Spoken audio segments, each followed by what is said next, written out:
Namaskar and welcome to Indian Diplomacy, a show on India's national television channel Doordarshan about Indian foreign policy, India's international relations, and India's involvement in shaping global institutions for planetary good.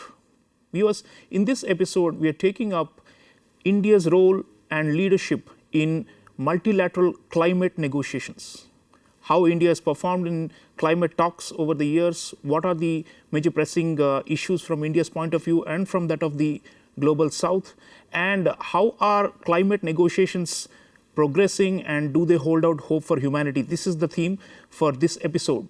And to discuss this, let me introduce you to a very knowledgeable scholar on this field, Dr. Navroz Dubash. Dr. Dubash is one of India's leading thinkers on climate policies and governance. He is Senior Fellow at the Sustainable Futures Collaborative. Dr. Dubash, welcome to Indian Diplomacy. Thank you very much. It's very good to be part of this show on this important topic. Dr. Dubash, climate is an existential crisis and everybody acknowledges that this is, probably right up there in terms of the biggest problems that all of us face. And to meet this mega challenge, we have this phenomenon called climate diplomacy, annual summits. Climate Action Summit is happening in Dubai this year, and Prime Minister Narendra Modi is attending it. There is always an air of expectation about multilateral talks, but on the other hand, you have written that there is a torrent of words around these events, but it doesn't necessarily translate into action. And environmental activists and thinkers usually are disappointed with the outcomes of these events. So let me ask you to start with these Conference of Parties, COP, which keeps on happening annually. What is the benefit of these? And really, are they just talking shops, or do you think we still need these, because without these probably we will not even make minimal progress? I think it's a very good place to start. Let's just pause by talking about the nature of this problem. The nature of this problem is such that we have to transform economies with an eye to the long term, with an eye to changing actually how economies develop in their relationship with fossil fuel. And we have to do this in a context where governments face 4 to 5 year cycles for elections. So it's a long-term problem with short-term politics. The COP is meant to bridge this, but there's a limit ultimately to the extent to which COPs can change national interests. These are going to be driven by national interests. So the COPs used to be thought of as places where top-down agreement was made on targets. This country will do this much, this country will do that much. That proved to be a very hard thing to agree on. And over 25 years of trying, eventually the COPs have shifted at the Paris Agreement moment to what is more of a bottom-up construction. The bottom-up construction is, you tell us what you're going to do in your country, what you think you can do. We will add it up and see if it's good enough. If it's not good enough, everybody go home and please try harder. This COP in Dubai is a moment where that adding up is happening for the first time.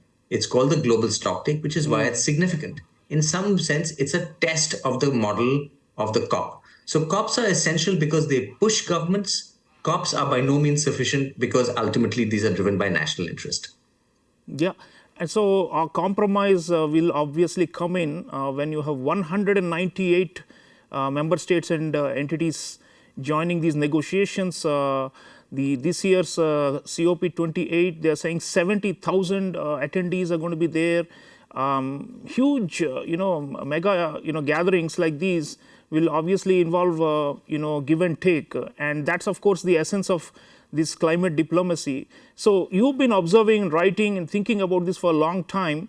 Do you think the outcomes that come as a result of this churning are sufficient, or obviously much more needs to be done? But it's a question of half empty or half full, right? Looking at the glass.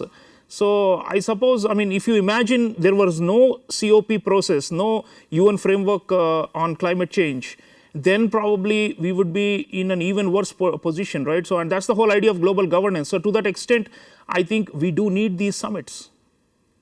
No, absolutely. We do need these summits for two reasons. One reason is that governments have to be forced to pay attention to climate change when there are so many other pressing things. So the COP puts in place things like nationally determined contributions, long-term strategies. And I have been part of some of these conversations within the government of India, and the forcing effect of bringing people together to talk about things within the government is accomplished by the COP. It's a high stakes issue. So we have to put our best foot forward. It mobilizes the bureaucracy. That's one reason.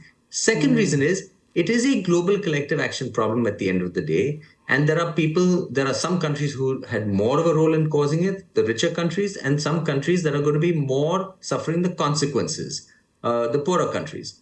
Now, there has to be some mechanism of compensation. This COP has agreed on a loss and damage fund, which is a great test of the value of these COPs. At the same time, expecting the COPs to override national interests, so getting countries to commit to very rapid phase down because of a global existential problem is unlikely. Ambassador Dasgupta, who was a doyen of Indian climate politics and negotiations, used to always say the first rule of COPs is that they cannot fail, because some text is always found that massages these different interests. But I have been writing increasingly that when it comes to the emissions reduction side, as I said, on the vulnerability side, on the collective action side, on the finance side, it's the COPs play a very big role. But on the mitigation side, that is the emissions reduction side, countries increasingly, what I'm finding, are moving when their interests align with a low carbon future. So we've seen in the case of India, we now increasingly feel that solar power and a hydrogen economy is in our own interest as well as a global interest.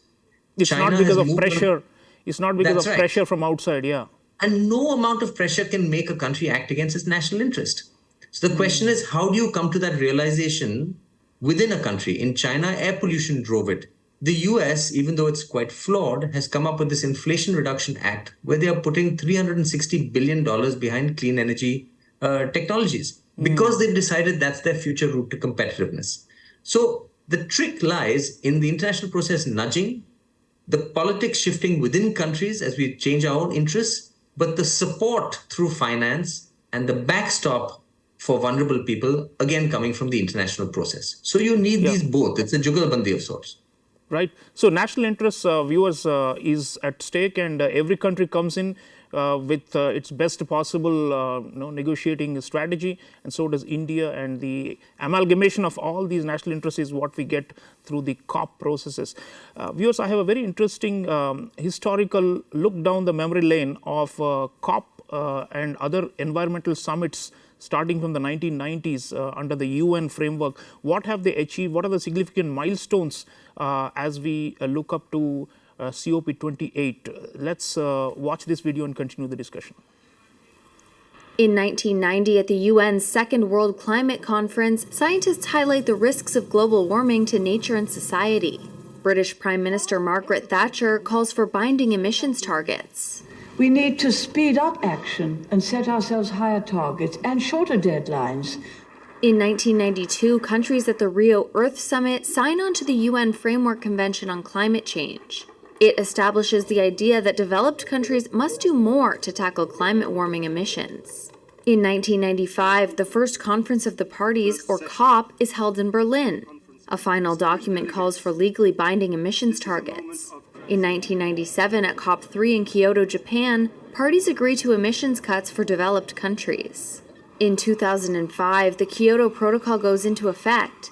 It's a legally binding treaty in which 55 countries agree to reduce greenhouse gas emissions.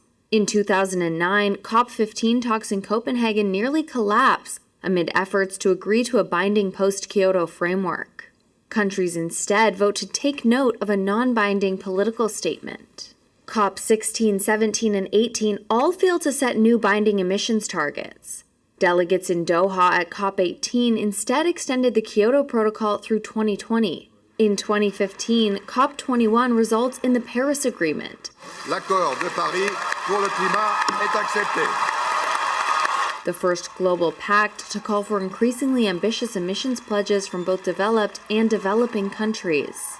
Delegates also pledged to try to keep warming to within 1.5 degrees Celsius. In 2017, U.S. President Donald Trump pulls the U.S. out of the Paris Treaty. The United States will withdraw from the Paris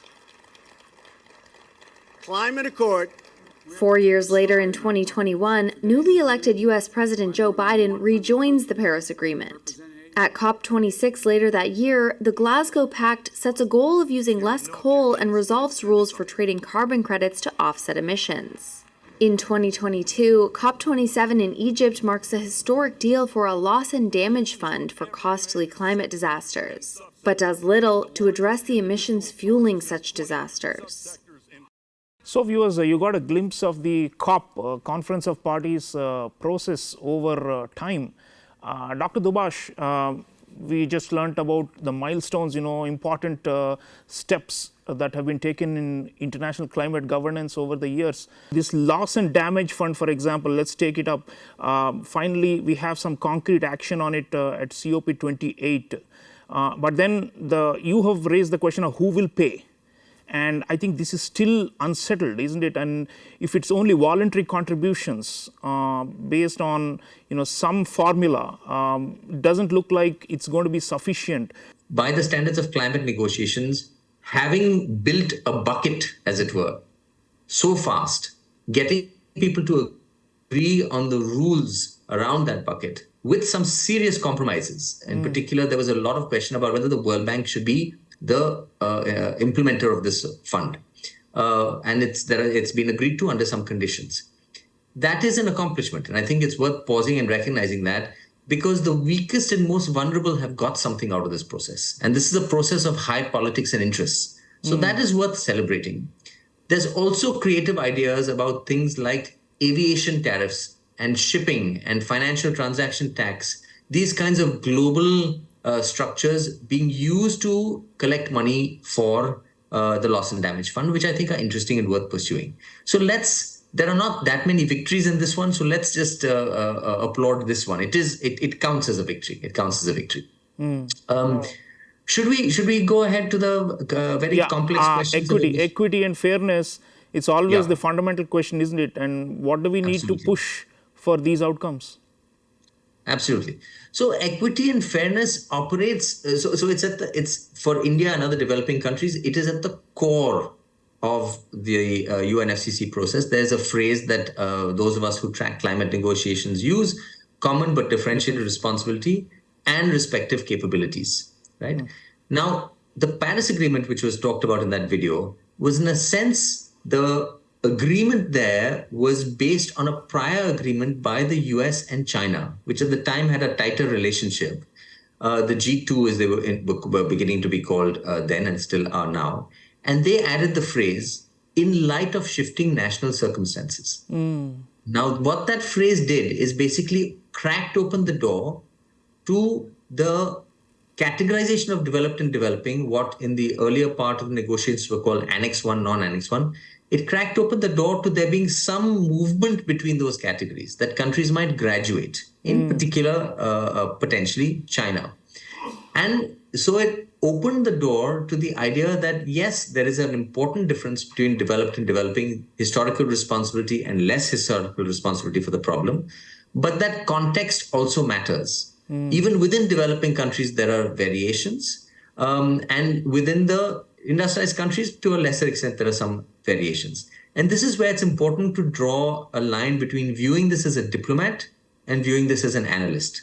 If you're a diplomat, it is very advantageous to you to make sure that that line is drawn as crisply as possible, which is why people were quite upset that it became blurred in Paris. And I've heard diplomats being very concerned about this. As an analyst, the question is, given the fact that we have different circumstances, China is different from India, India is different from Burundi, Burundi is different from Brazil, and so on, do we need to have a more nuanced way of talking about this? But by having that nuanced way of talking about it, do we give up on the very important principle of equity?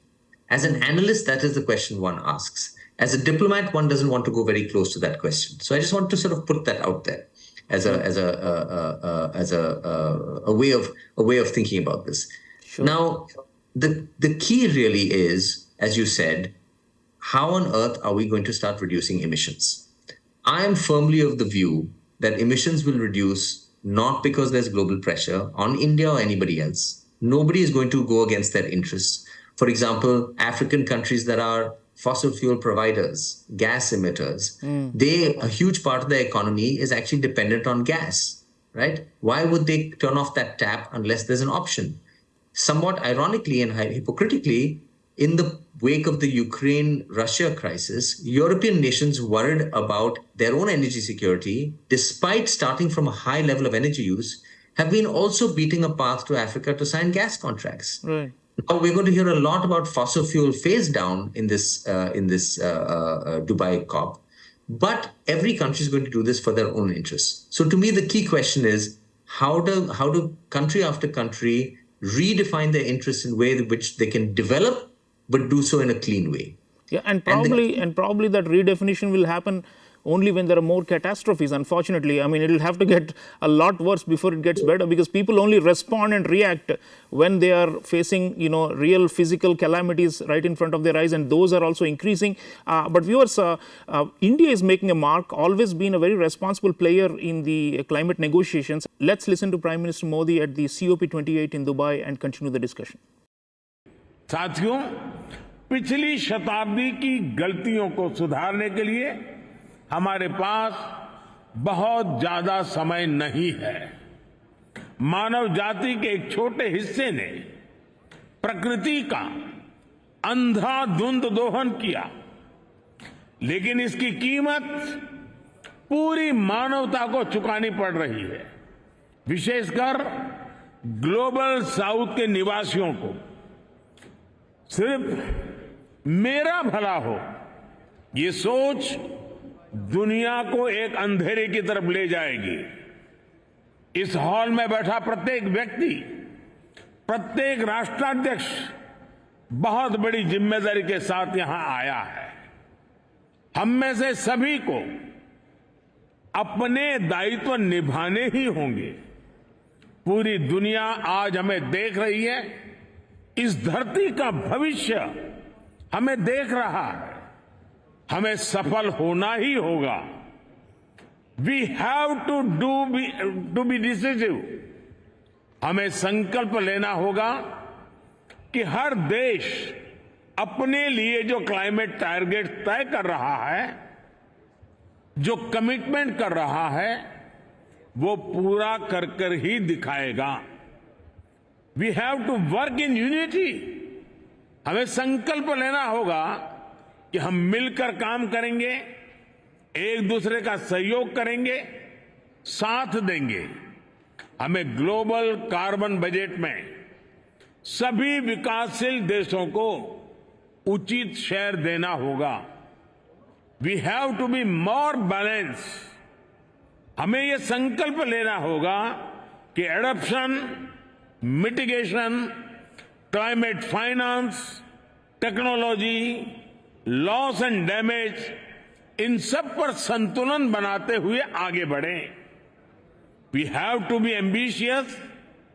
हमें संकल्प लेना होगा कि energy transition just हो, inclusive हो, equitable हो। We have to be innovative. हमें ये संकल्प लेना होगा कि इनोवेटिव टेक्नोलॉजी का लगातार विकास करें, अपने स्वार्थ से ऊपर उठकर दूसरे देशों को टेक्नोलॉजी ट्रांसफर करें। Right. So viewers, Prime Minister emphasizing the need for equity and fairness, which is also our theme in this show.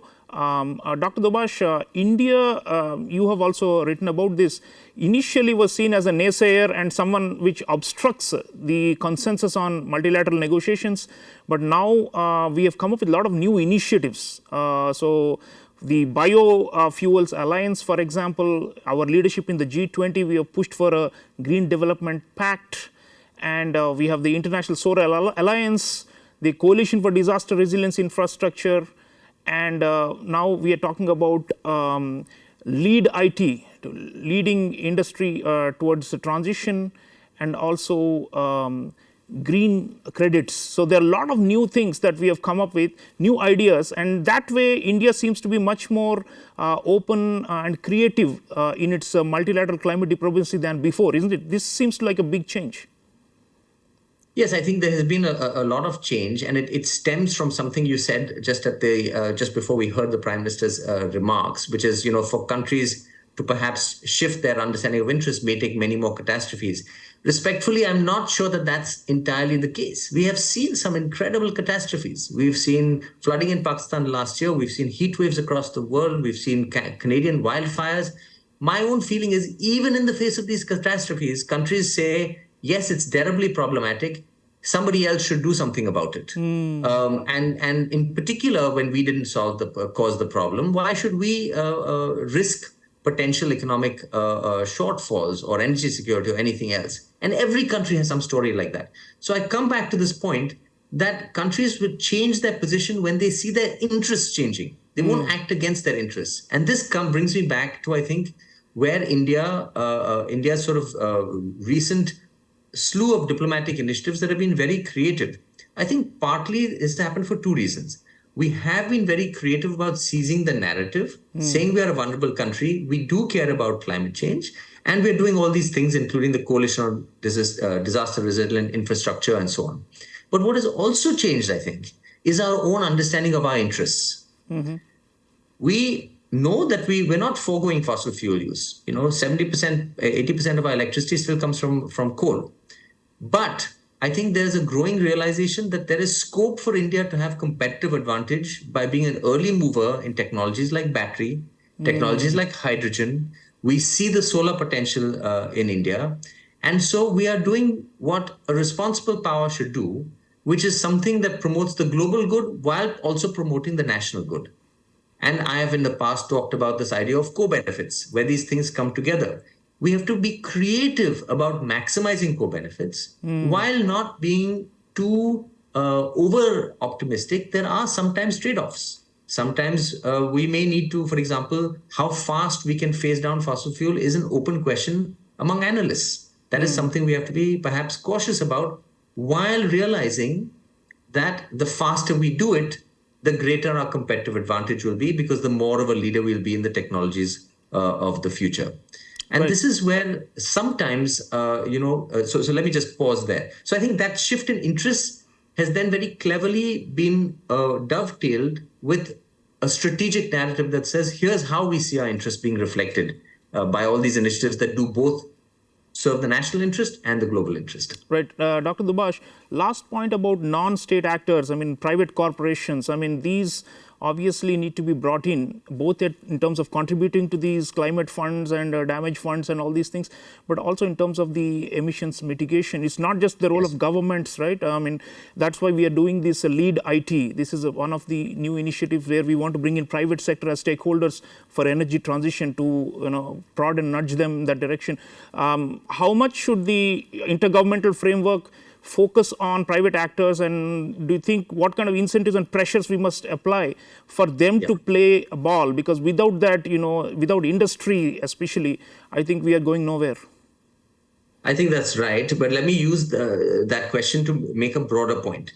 You mentioned finance earlier, which we never came back to. And I think in terms of the non-governmental actors, it is both finance and industry. So part of this is going to be public finance to leverage change. But the scales we're talking about, which is now in the trillions. So, for example, the N.K. Singh, Larry Summers report, which the G20 Delhi declaration invokes, talked about $2.4 trillion by 2030, just for climate, and then more for sustainable development, as you mentioned. So there is an important challenge here. This is a capital-intensive transition. And that's true for the industrial transition you talked about also. All of these technologies to get carbon out of industrial manufacturing are enormously capital intensive. So that capital has to be mobilized and industry has to be brought in. So we have to understand what the needs of industry are, but we don't want to get into a game where industry is not taking its own risks. You don't want to privatize profit and socialize risk. At the same time, you understand industry can't do it by itself. So it's walking a very careful line where government has to lead, but in partnership by understanding the needs of industry. And not only industry, also civil society. So for example, there are municipal groups, there are civil society groups in cities, There are groups at local levels, particularly talking about adaptation. They have wisdom about how natural resources are used. So that takes me to my final point, I think, which is worth making, that for India as well as other countries, we need to build a climate governance framework that is flexible, that deepens the capacity of the state, but where the government doesn't hold on to all the decisions. We enable others to get into the conversation because they are the ones who ultimately have to implement, whether it's at the local level in agriculture, forest, coast, or at the level of industry and finance in the banking sector. Right. So this requires a transformation of economies and societies. It's what I like to call a whole of economy, whole of society problem, and others use that phrase as well. That is a very complex governance challenge. How do you bring that about? How do we bring that about, Dr. Dubash? I'm sorry to interrupt, but we are out of time. But the question is, we need a nuanced approach, as Dr. Navroz Dubash says, and we need collective action, but we also need to focus on national interests and to redefine national interests. And India has done it. India is offering leadership and also thinking about its own domestic challenges with worsening climate conditions. And we hope that other countries will follow India's lead and implement their nationally determined contributions and do better, because ambition is necessary, as the United Nations and others are saying, and without that we will be in a very sorry condition in decades to come. The global warming targets, we are way behind it and struggling, but then Dr. Dubash, we hope that some of your insights will also get across, because ultimately it requires many stakeholders and the role of intellectuals is very important. I appreciate your presence in our show. Thank you so much for joining us. Thank you very much for having me on the show. I enjoyed the conversation with you.